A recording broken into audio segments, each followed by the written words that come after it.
Check প্রতারণার মামলায় e-commerce company ইভ্যালির প্রধান নির্বাহী কর্মকর্তা মোহাম্মদ রাসেল এবং তার স্ত্রী শামীমা নাসরিনকে ১ বছরের কারাদণ্ড দিয়েছেন চট্টগ্রামের একটি আদালত।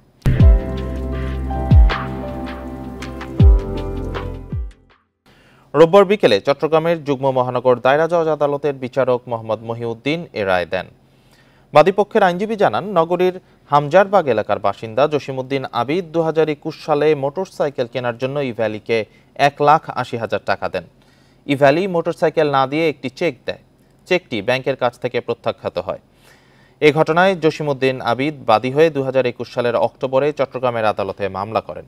মামলায় বিচারক তাদের উভয়কে ১ বছর করে কারাদণ্ড এবং চেকের সমপরিমাণ অর্থদণ্ডের রায় ঘোষণা করেন।